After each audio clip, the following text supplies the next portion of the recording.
Okay, so routes of drug administration. सबको पता है कि जब भी मरीज को का इलाज किया जाता है तो उसको दवाई देते वक्त तीन बड़े मेजर रूट्स होते हैं। या तो उसको मुंह के जरिए दवाई दी जाती है, या फिर उसको इंजेक्शन के जरिए, ठीक है, या फिर उसको टॉपिकली अप्लाई। ये तीन बड़े मेजर रूट्स हैं। सवाल यहाँ पर ये नहीं है कि आपको सिर्फ ये तीन रूट्स का पता हो। इसके अंदर बहुत सारे सवालात हैं। सबसे पहले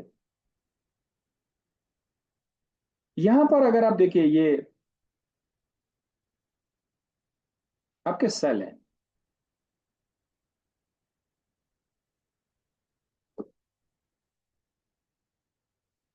अच्छा, आप लोगों से मेरा एक सवाल है कि जो ड्रग आप देते हैं पेशेंट को, उस ड्रग का आखिरी टारगेट क्या होता है? उसने जाना कहां पर है? कहीं से भी आप दे सकते हैं, नाक से, मुंह से, जिधर से भी आप ड्रग देना चाहते हैं। उस ड्रग का अल्टीमेट टारगेट अक्सर वक्त, अक्सर औकात क्या होगा? What is the ultimate target of drug? Naveed, आपका जवाब दुरुस्त है। गुल अर्जू बहुत डिटेल में चली गई। सेट ऑफ एक्शन भी सही है। Cell is the right answer. अक्सर औकात सेल, वैसे बाज औकात ड्रग सेल के साथ जाता ही नहीं है। वो ड्रग किसी और चीज के साथ अटैच होगा, सेल के साथ हट के। तो मेजोरिटी ऑफ द केसेस में ड्रग ने सेल तक पहुंचना है। अच्छा, ठीक है, ये सवाल हो गया। ब्लड टू सेल रिसेप्टर्स, ठीक है, बिल्कुल परफेक्ट। अगर आप मुंह के जरिए दे देते हैं ड्रग, तो उसने इंटेस्टाइन,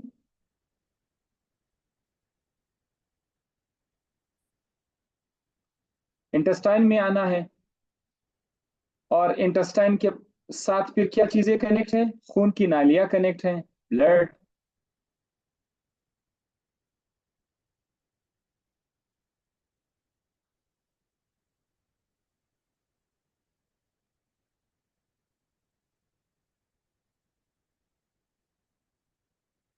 ठीक है, दिस इज ब्लड। अगर ओरली दिया जाए ड्रग, तो वो कहाँ जाएगा? वो इंटेस्टाइन में आके इंटेस्टाइन से ब्लड में आएगा, और ब्लड से फिर सेल की तरफ आएगा, जिसे आप टिश्यू कहते हैं। ऐसा ही है ना? ये एक रूट है। असल में मोस्टली हमें, हमारा जो टारगेट है ये है कि ड्रग जो है वो खून तक आ जाए, खून तक, ब्लड में आ जाए। ब्लड से फिर ये टिश्यू तक जाना इसके लिए स्लाइट आसान है, ठीक है। फिर भी थोड़ा इश्यू है टिश्यू तक, लेकिन ये है कि ब्लड में पहुंच जाए, बस फिर हिसाब बराबर है। अ, जब आप कहते हैं कि यार क्वेटा से इस्लामाबाद जाना है तो बहुत सारे लंबा चौड़ा रास्ता है, लेकिन जब आप मोटरवे पे चढ़ जाते हैं तो बस आपको बस अभी ठीक है। तो मोटरवे जो है ये ब्लड है, ब्लड जब ड्रग आ गया फिर खैर है। अच्छा, मुंह के अंदर यहाँ पर भी ब्लड वेसल्स हैं।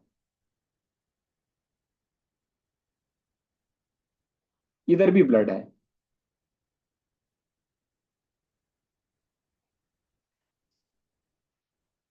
हत्ता कि इंटेस्टाइन के अंदर भी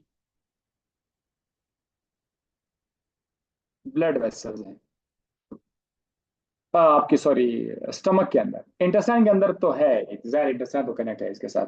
तो जो ड्रग आप देते हैं उन्होंने आखिरकार कहाँ पे आना है? उन्होंने ब्लड में आना है। तो ब्लड तक पहुंचने के लिए रास्ते हैं। एक है इंटीरल रूट, दिस वन, इंटीरल रूट, यानी खुराक की नाली को इस्तेमाल करते हुए। किसको? खुराक की नाली को। इसमें बहुत सारे स्टूडेंट्स कंफ्यूज हो जाते हैं। एक लफ्ज है ओरल, एक है खुराक की नाली। खुराक की नाली के लिए लफ्ज इस्तेमाल होगा इंटेरल। खुराक की नाली में मुंह, एसोफेगस, स्टमक, सब आ रहा है। लेकिन जब आप लफ्ज ओरल की बात करते हैं तो ओरल में सिर्फ आपका मुंह आ जाता है, ठीक है, ओरल या बकल मुंह आ जाता है, ठीक है। इसका थोड़ा सा आप लोग चेक करें। ये एक रास्ता है जिससे ब्लड आके आपके ड्रग आपके ब्लड में शामिल हो जाएगा। दूसरा क्या है? पेरेंट्रल। पेरेंट्रल एक ऐसा रास्ता है जिसमें आप लोग जो ड्रग है उसको डायरेक्ट आप ब्लड में इंजेक्ट कर लेते हैं। डायरेक्ट डायरेक्ट ब्लड में आपने उसको डाल दिया, कोई इतना लंबा चौड़ा रास्ता नहीं है। टॉपिकल में क्या होता है? टॉपिकल में ब्लड की जरूरत है ही नहीं, ठीक है। टॉपिकल रूट जो है उसमें हम ब्लड की तरफ इशारा करते भी नहीं है। टॉपिकल रूट में आपको मोस्टली जो इफेक्ट मिलता है वो है लोकल इफेक्ट।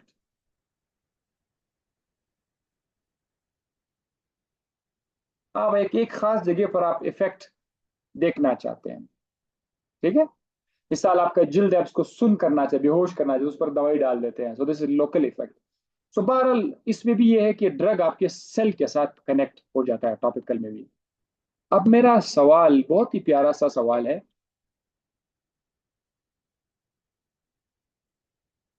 वो सवाल ये है कि हमारे पास जो ड्रग है वो मुख्तलिफ डोजेज फॉर्म में क्यों रखे गए हैं? एक सवाल ये है, एक टेबलेट है तो दूसरा सस्पेंशन है, अगर एक टेबलेट है तो दूसरा कैप्सूल है, अगर एक कैप्सूल है तो दूसरा इंजेक्टेबल्स है। ये वैरायटी में डोजेज फॉर्म को आने की क्या जरूरत थी?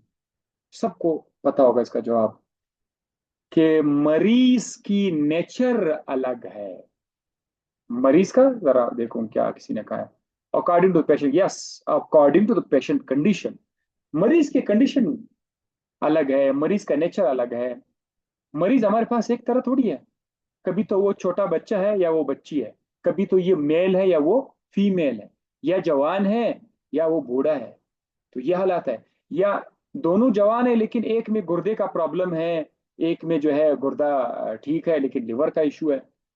तो मरीजों की नोयत चूंकि डिफरेंट होता है, इसीलिए मरीजों के हिसाब से हमने डोजेज फॉर्म बनाया, सोल्यूशन, सिरप बनाया, टेबलेट बनाया, इंजेक्टेबल बनाया। ये एक जवाब आपको मिल गया।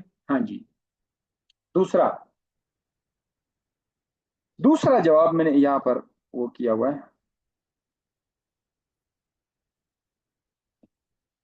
कि जो रूट ऑफ एडमिनिस्ट्रेशन होते हैं, जो रास्ते होते हैं, इसको हम कैसे डिटरमाइन करते हैं? मतलब एक एक शख्स के जहन में कैसे ये आया कि यार मैंने ये रूट देना है, ये रूट मैंने देना है, वो रूट देना है, इसको टॉपिकली देना है, इसको मैंने ओरली देना है, इसको मैंने बकल देना है, इसको मैंने इंट्रामस्कुलर देना है। एक शख्स के जहन में ये आइडिया कैसे आया और क्यों आया? इसका जवाब आपको यहाँ पर मैं बता देता हूँ। ये बहुत स्पेशल बात है, कोई आम चीज नहीं है, ठीक है। Route route of administration is determine, मतलब एक फार्मासिस्ट जब एक ड्रग का लिए रूट ऑफ एडमिनिस्ट्रेशन डिटरमाइन करना चाहते हैं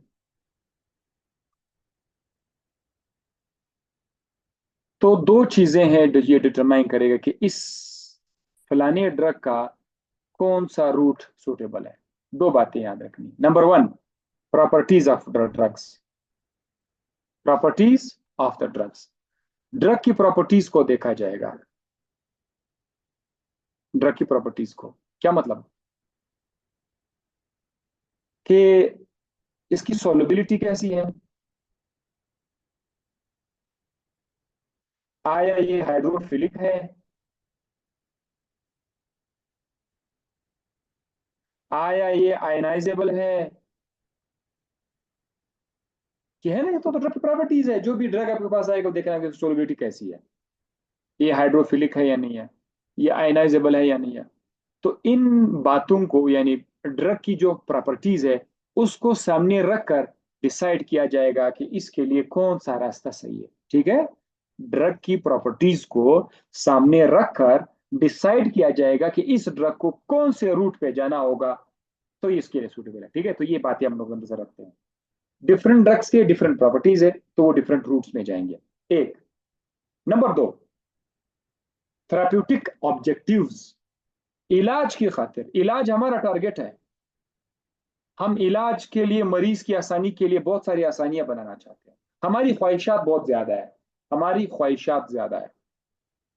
फॉर एग्जाम्पल, हम कहते हैं कि यार एक ड्रग है, वैसे तो वो बहुत लेट काम शो करता है, बताइए बस जल्दी शो करे, रैपिडली जल्दी से उसका असर आ जाए, तो फिर आपको एक अलग रास्ता इख्तियार करना होगा।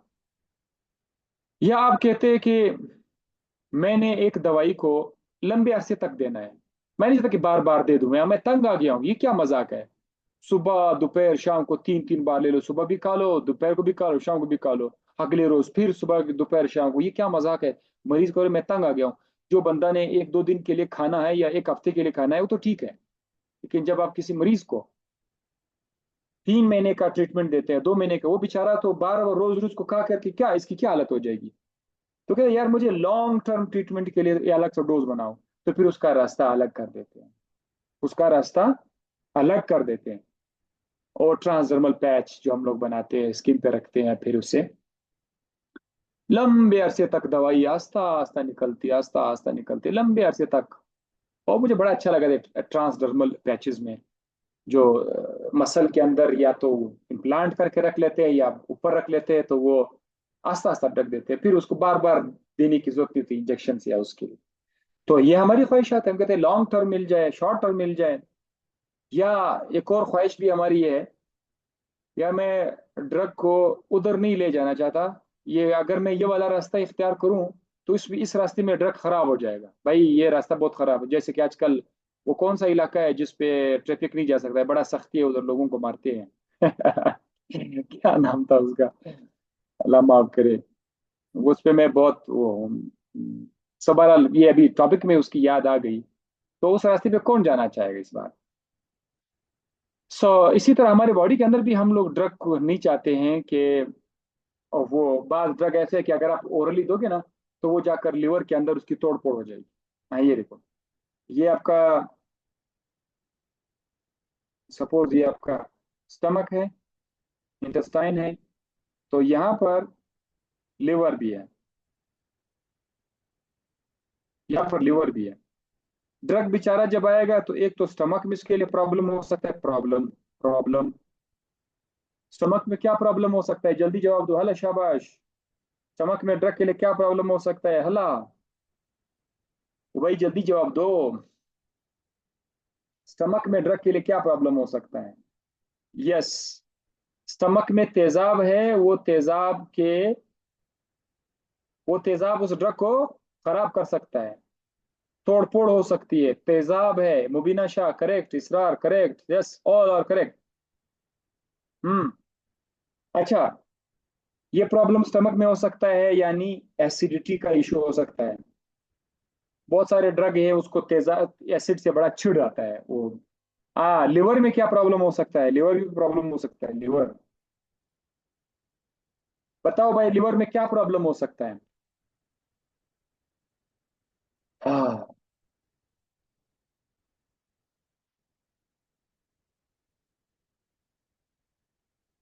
Metabolism, yes. लिवर के अंदर उसकी तोड़फोड़ हो जाती है। और बेरोज का सही जवाब आया, बेरोज का परफेक्ट जवाब आया, बेरोज फर्स्ट पास मेटाबॉलिज्म या फर्स्ट पास इफेक्ट, ये बिल्कुल करेक्ट है। सो लिवर में फर्स्ट पास मेटाबॉलिज्म हमारे स्टमक में।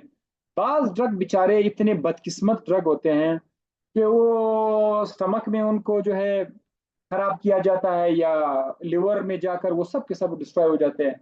तो ऐसे ड्रग को जो हम बाईपास कर दें, यार ये इधर ना आ जाए कहीं और, तो फिर हम लोग रास्ता चेंज करते हैं। क्या करते हैं, रास्ता चेंज कर लेते हैं। अब देखो, अब हमें उस सवाल का जवाब मिला कि रूट ऑफ एडमिनिस्ट्रेशन को कैसे हम डिटरमाइन करें। हमारे पास अगर कोई ड्रग है, तो उस ड्रग के लिए हम रूट कैसे डिटरमाइन करें कि ये इस रूट से जाएगा। दो बातें, ड्रग की अपनी प्रॉपर्टी और थेराप्यूटिक ऑब्जेक्टिव्स, थेरापी इलाज के खातिर हमें जो जो हमारी जो ख्वाहिशात है, हम जो चाहते हैं कि ये हो जाए, तो उसको पाने के लिए हम लोग रास्ते अलग कर लेते हैं। ओके, सो 3 मेजर रूट्स आपने पढ़े थे, 3 मेजर रूट्स, उन एक एक रूट को हम लोग अभी एक्सप्लेन करेंगे। सबसे पहले आता है इंटेरल रूट की तरफ, इंटेरल। इंटीरियल वही जो आपका जीआईटी है, गैस्ट्रो इंटेस्टाइनल ट्रैक्ट, इस रास्ते को इस्तेमाल करते हुए। अब आप देखो कि इस रास्ते के बारे में पहले कुछ पॉइंट्स है, फिर बाद में हम इसी रास्ते को तफसील से बयान करके इसी रास्ते के अंदर क्या क्या हेडिंग्स है। सबसे पहले इंटीरियल रूट सबसे कॉमन रास्ता है, सबसे कॉमन रास्ता है, सबसे आसान रास्ता है, सबसे इकोनॉमिकल रास्ता है। खर्चा कम, इकोनॉमी, आसान, कॉमन। इसके अलावा इंटरनल रूट में हम लोग सब लिंगुअल भी यूज करते हैं। सब लिंगुअल का मतलब क्या है? जबान के नीचे, बिलो द टंग। और बकल में हम लोग कहाँ पर यूज करते हैं? गम्स एंड चिक, गम्स एंड चिक। चिक और गम्स के दरमियान आप लोग दवाई रख लेते हैं। ये इसका सबसे बड़ा अच्छा एग्जांपल, तो आप लोगों ने कभी इधर कोई दवाई नहीं रखी होगी, बट दवाई अगर नहीं है तो नस्वार इसका बड़ा अच्छा एग्जांपल है। नस्वार वालों को तो पता होगा, चीवेबल। हाँ जी। अभी मैं ये सवाल नहीं पूछूंगा कि भाई कौन कौन बकल रूट यूज करते हैं। ये सवाल मैं नहीं पूछूंगा, ऐसा ना हो आप लोग सही में जवाब दे दोगे। ओके। सो अब हम आ जाते हैं ओरल रूट की तरफ, आ जाते हैं ओरल रूट में। स्टार्ट कर लेते हैं ओरल। ओरल के बारे में हम देखते हैं कि हमें इसके क्या क्या फायदे मिलते हैं। नंबर वन, इसका देखो, आपको पता है ओरल रूट में हम लोग मुंह के जरिए दवाई देते हैं, और वो एसोफेगस क्रॉस करते हुए स्टमक, स्टमक से इंटेस्टाइन, और फिर ब्लड में। तो ये पूरा रास्ता ये है, ठीक है। ओवरडोज एंड रिवर्सल, ये बड़ा अच्छा पॉइंट। ओरल रूट का जो बहुत बड़ा फायदा है वो ये है कि खुदा न खास्ता अगर कभी ज्यादा डोज उसने खा ही लिया, तो आप उसको रिवर्स कर सकते हो। मतलब उसको उसको हम लोग कोई एंटीडॉट देते हैं। क्या देते हैं? एंटीडॉट।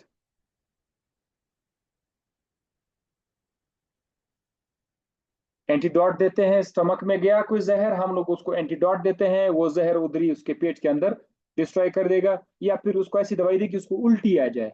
उल्टी आ गई तो दवाई बाहर आ गया, जहरीला असर होने लगे। तो इसका सबसे ज्यादा, यही तो सबसे बड़ा फायदा है। गलती अगर होगी, खुदा न खास्ता अगर बहुत ज्यादा डोज उसने ले लिया, तो रिवर्स हो सकता है। और हाई इसका इसका बरेक्स, हाँ, यस, एक्टिवेटेड चारकोल उनमें से एक इलाज, उन इलाज में से एक इलाज है ये। अगर इसका इसके मुकाबले में अगर ब्लड को हम लोग ले, ब्लड के अंदर जो डायरेक्ट आप लोग डाल रहे हैं, यानी कोई इंजेक्शन, इंजेक्टेबल्स के थ्रू, पेरेंट्रल रूट्स अगर आप जाओगे, उधर रिवर्सल नहीं है। तो इस ये और ये बहुत बड़ा उसमें ये आ रहा है, ठीक है। अच्छा, प्रॉब्लम्स इसके क्या हो सकते हैं? प्रॉब्लम्स, ओरल रूट के प्रॉब्लम्स क्या हो सकते हैं? इसका सबसे बड़ा प्रॉब्लम ये है कि ड्रग इनएक्टिवेट हो जाते हैं।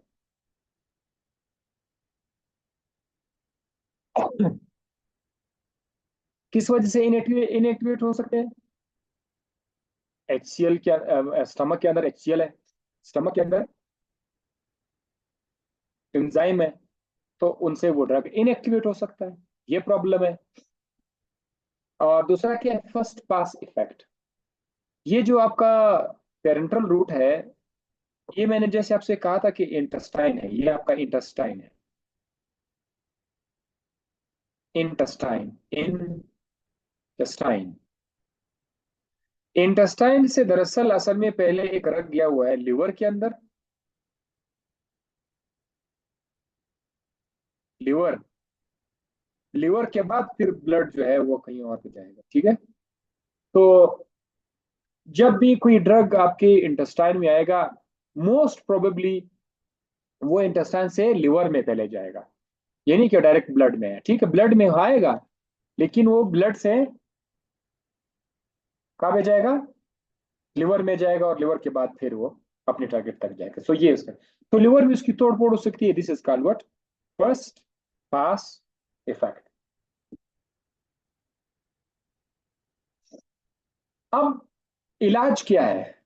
इलाज मतलब अगर हमारे पास ये प्रॉब्लम्स हैं, सोल्यूशन मैं ऊपर लिख लेता हूँ, सोल्यूशन, सोल्यूशन। कि क्या करें अगर हमारे पास ये इशू हो। Battery zoning blue.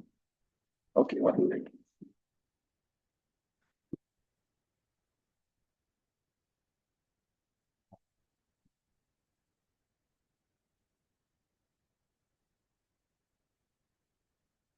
तो इसका सोल्यूशन ये है कि हम लोग एंटेरिक कोटेड टेबलेट बनाएंगे।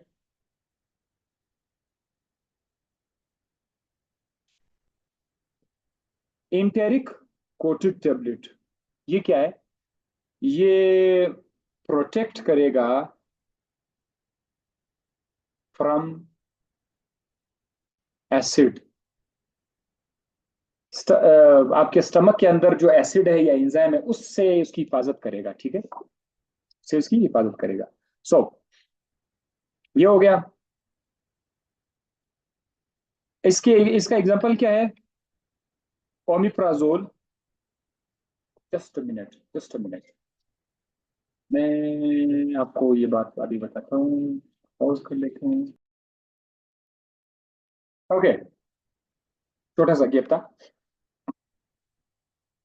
एग्जांपल इसका कि हमारे पास ओमिप्राजोल है। मेडिकल स्टोर वालों की फिर हमें जरूरत पड़ी। ओमिप्राजोल आपने देखा होगा, ओमिप्राजोल छोटे छोटे से ग्रेन्यूल उन्हें बनाए होते हैं और उसके ऊपर कोटिंग की हुई ओमिप्राजोल के। अगर आप उसको खोल देंगे तो उसके ऊपर कोटिंग की हुई है जो उसके ड्रग्स होते हैं। वो क्यों की हुई है वो कोटिंग? ताकि ये ड्रग हम स्टमक के जो हार्श इन्वायरमेंट है उसको ये बाईपास कर सके। सो एसिड लेवाइल है, इसको एसिड से ये खराब हो जाते हैं। ये इसी हम लोग देते हैं, ठीक है, ओमिप्राजोल। दूसरा क्या है? एस्प्रिन है। एस्प्रिन अगर आप दोगे उससे क्या होगा कि आपके स्टमक को इरिटेशन हो जाएगी, स्टमक में पेन जैसा फील होगा, इरिटेशन स्टमक। तो फिर एस्प्रिन को भी हम लोग बना सकते हैं, ऐसा ही कोटिंग दे सकते हैं ताकि ये स्टमक को इरिटेट ना कर सके। कोई मुझे बता सकता है कि एस्प्रिन के साथ ऐसा क्या किया हुआ है कि फिर ये स्टमक को इरिटेट नहीं कर सकता? कोई है जो मुझे बता सके एस्प्रिन का नाम, जो स्टमक को इरिटेट ना करे? फिर एस्प्रिन के साथ हमने क्या किया, उसका नाम भी है मेडिकल वालों। सबने डिग्री ली होगी, अभी आप लोग खुश होंगे। इसका जवाब दीजिए मुझे। इसका मतलब ये किसी को नहीं पता। मुनव्वरा कह रही अस्कार्ड, बेरोज कह रहा है फिल्म कोटेड। भाई उसका नाम है, बड़ा मशहूर है। आप लोगों को इसका नाम कैसे नहीं बताया? हाँ वैसे ठीक है, फिल्म कोटेड तो है। शाबाश, यस। फरजाना ने आप सही जवाब दिया। लोप्रिन ठीक है। यस यस यस, सब।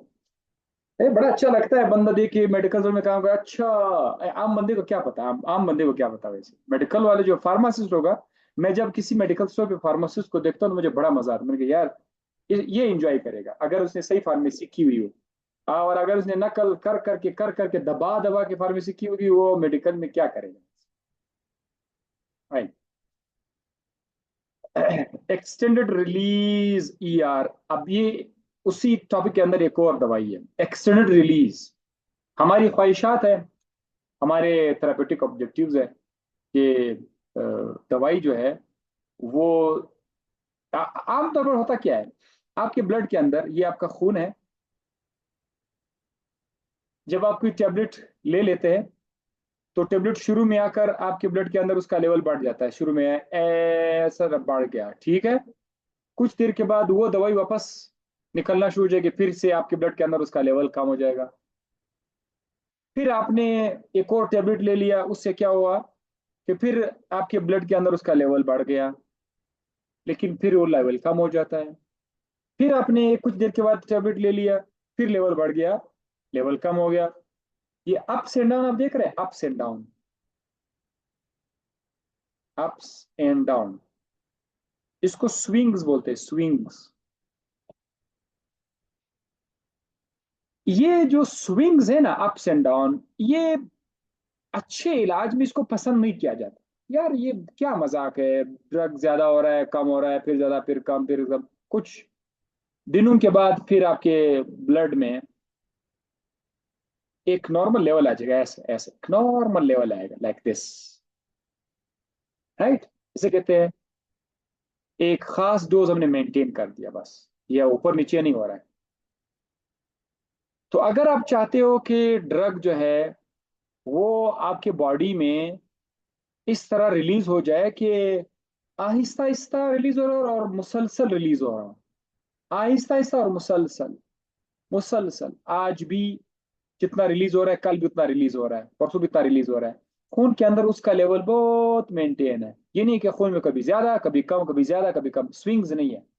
तो उनके लिए हम लोगों ने स्पेशल टेक्नोलॉजीज, हम फार्मास्यूटिक्स में गए, हम लोगों ने हमने बनाया एक्सटेंडेड रिलीज। एक्सटेंडेड रिलीज क्या मतलब है एक्सटेंडेड रिलीज का? कि इसको आपने ये दवाई अपने मरीज के जिस्म में डाल दी, अब वो दवाई एकदम से खुलती नहीं है कि एकदम से ब्लड में प्लाज्मा प्लाज्मा के अंदर ड्रग बढ़ा है। ये थोड़ा थोड़ा छोड़ देता है, थोड़ा थोड़ा छोड़ देता है आस्ता आस्ता, तो बहुत अरसे तक छोड़ा होता है। This is called extended release. ठीक है। और एक और भी है सस्टेन्ड रिलीज। ठीक है, इसको एस आर भी कहा जाता है, एस आर। सस्टेन रिलीज का भी वही मतलब है कि खास टाइम में एक खास अमाउंट ऑफ ड्रग ये सस्टेन करे। मिसाल के तौर पर हर 2 घंटे के बाद, हर 2 घंटे के बाद ब्लड प्लाज्मा में 2 मिलीग्राम ड्रग मौजूद है। अगले 2 घंटे के बाद, अगले 2 के बाद फिर से ब्लड में वही 2 मिलीग्राम मौजूद है। तो ऐसा, ऐसे ड्रग को बोलते हैं सस्टेन रिलीज। Sustain release. जो मेडिकल स्टोर वाले हैं उन्होंने पेरोक्सिटीन का नाम सुना होगा, पेरोक्सिटीन। कोई इसका नाम मुझे बता दे, पेरोक्सिटीन किस शक्ल में अवेलेबल है?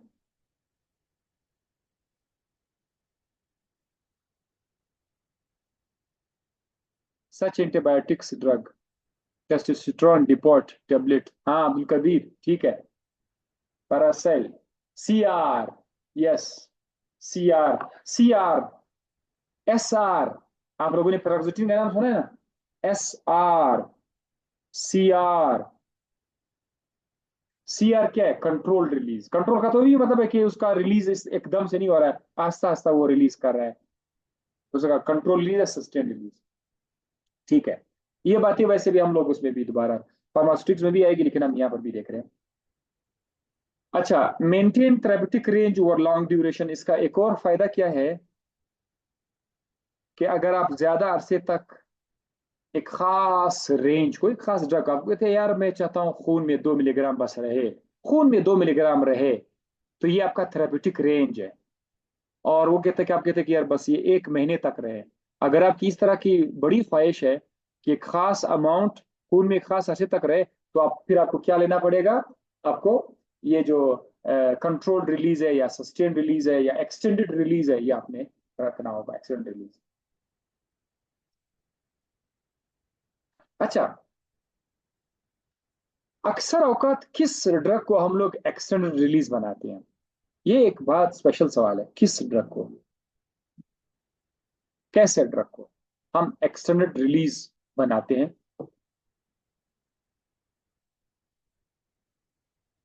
Short half life. Good for drugs with short half life. जिन ड्रग्स की हाफ लाइफ छोटा है उनके लिए हम लोग ये काम वैसे करते हैं, भाई। मतलब अक्सर ये, वो कैसे? अच्छा जरा देखिए, एक ड्रग है ए, वो जल्दी जल्दी टूट जाता है। अच्छा, जल्दी जल्दी टूट जाता है मतलब उसका मतलब है कि खून में उसका लेवल कम हो जाता है, तो फिर आप क्या करोगे? एक मरीज है बेचारा, आपने उसको एक ड्रग ए दे दिया, वो थोड़ी देर के लिए असर पैदा हुआ, वो ड्रग उधर जल्दी जल्दी खत्म हो, हाफ लाइफ छोटा का मतलब यही है कि वो जल्दी खत्म हो गया। वैसे भी हाफ लाइफ का तफसील आ जाएगा, लेकिन फिलहाल आप इतना सीखो, हाफ लाइफ जिसका छोटा है, यानी वो ड्रग जल्दी खत्म हो जाता है आपकी बॉडी में, जल्दी, हाफ लाइफ इसका शॉर्ट है। तो जिसका हाफ लाइफ शॉर्ट हो वो ड्रग अगर आप मरीज को देंगे तो मरीज में तो वो असर थोड़ी देर के लिए होगा और फिर से खत्म होगा।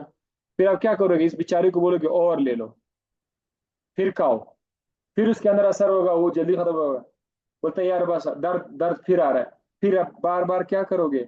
बार बार आप उसको एक दिन में 4 से 6 गुना, 6 टाइम, 6 टाइम आप उसको बार बार आपको ड्रग देना पड़ेगा।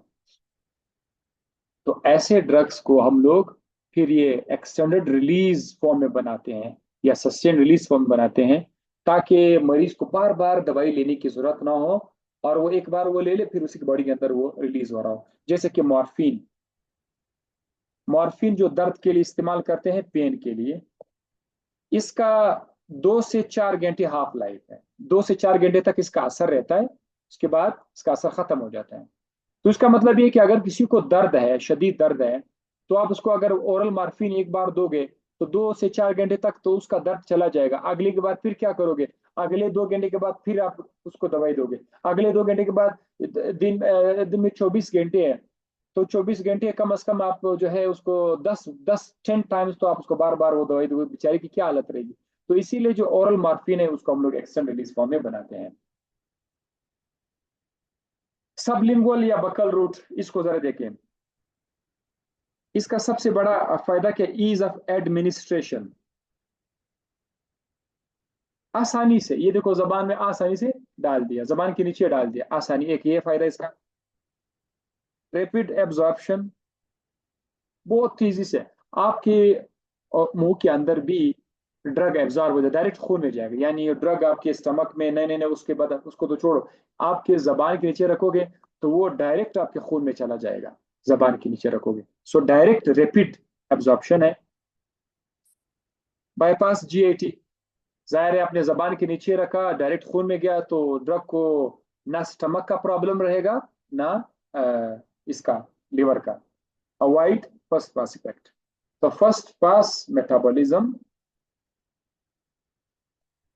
या फर्स्ट पास इफेक्ट, ये दोनों अवॉइड, तो इसके बड़े फायदे हैं सब लिंगुअल या बक्कल रूट के, ये फायदे हैं। अब आ जाते हैं पेरेंट्रल पर। इंटीरियल रूट खत्म हो गया, अब पेरेंट्रल। पेरेंट्रल क्या है, आप नीडल के जरिए ड्रग को मरीज के जिस्म में आप डाल रहे हैं। अब इसके कई रूट्स हो सकते हैं, लेकिन पहले इसको देखते हैं पेरेंट्रल क्या क्या होता है। ये आपको डायरेक्ट सिस्टमिक इफेक्ट देगा। आपने खून को, ड्रग को डायरेक्ट ब्लड में डाल दिया तो आपको सिस्टमिक इफेक्ट मिल जाएगा। तो इसका सबसे बड़ा फायदा ये है, आप चाहते हो कि ड्रग कहीं पर खराब ना हो जाए, फौरन हमें इफेक्ट मिले, तो बस पेरेंट्रल, इसका सबसे बड़ा फायदा ये है। और वो कौन से ड्रग है जिसके लिए हम लोग पेरेंट्रल यूज करते हैं, ऐसे ड्रग जो पुअरली एब्जॉर्ब होते हैं, ऐसे ड्रग जो इंटेस्टाइन से इसकी एब्जॉर्प्शन प्रॉपर नहीं होती है, या उसका फर्स्ट पास इफेक्ट बहुत ज्यादा है, तो फिर उनके लिए हम लोग ये वाला चूज कर लेते हैं, ये रास्ता पेरेंट्रल रूट चाहिए। हेपारिन, जैसे कि हेपारिन जो है, हेपारिन अगर आप जीआईटी के थ्रू लोगे तो उसके लिए रास्ते बड़े कठिन है। हेपारिन एकदम से अगर आपको इफेक्ट चाहिए तो हेपारिन को डायरेक्ट ब्लड में इंजेक्ट किया जाता है। Unable to take oral medications, ऐसा शख्स जो बेहोश है, वो दवाई नहीं ले सकता है, तो बेहोशी की सूरत में तो आप उसको ओरल नहीं दे सकते, तो फिर उसके लिए हम लोग पेरेंटल डिसाइड करते हैं। अच्छा, इसके अलावा अगर आपको रैपिड ऑनसेट, ऑनसेट आपको पता है ऑनसेट क्या चीज है, ऑनसेट ऑफ एक्शन। ऑनसेट का मतलब ये है ड्रग का असर जैसे शुरू हो जाता है ना, दिस कॉल्ड ऑनसेट। अब देखो, आपने एक मरीज को दवाई दे दी 4 बजे, सपोज करते हैं 4 बजे आपने दवाई दे दी, और इसने 4 बज के 20 मिनट पे असर शो कर दिया, तो इसका ऑनसेट क्या हुआ, ऑनसेट बताओ, शाबाश। ये ड्रग है, दूसरा ड्रग है, उसको आपने 4 बजे दे दिया, ये ड्रग भी है, उसने 5 बजे पे एक्शन शो कर दिया। ऑनसेट, ड्रग ए का ऑनसेट क्या है, ड्रग बी का ऑनसेट क्या है, जल्दी जल्दी बताओ onset. Shaimurid 20 minute, correct, correct, Farzana correct. नहीं, दो ने जवाब दे दिया, तीन ने जवाब दे दिया, असलम ने भी जवाब दे दिया, बी। 4 है, असलम क्या कर रहे हो, 4:20, नहीं नहीं नहीं, मोहम्मद असलम 20। ऑनसेट का मतलब ये है कि कितने टाइम में वो अपना एक्शन शो करता है। सो 20 मिनट में इसने अपना action, so this is onset. अच्छा, दूसरा ड्रग बी है, उसका ऑनसेट क्या है? दूसरा ड्रग बी, उसका ऑनसेट कितना है? दूसरा ड्रग बी, उसका कितना है? 1 आवर, 1 आवर, 1 आवर। सब सही कह रहा है। ठीक है। सो अगर आपको एकदम से ऑनसेट ऑफ एक्शन चाहिए, जल्दी आपको एक्शन चाहिए, सो फिर आप पेरेंटल ड्यूटीज को, ठीक है, टाइम खत्म होने वाला है, मैं आपको फिर वो बता दूंगा।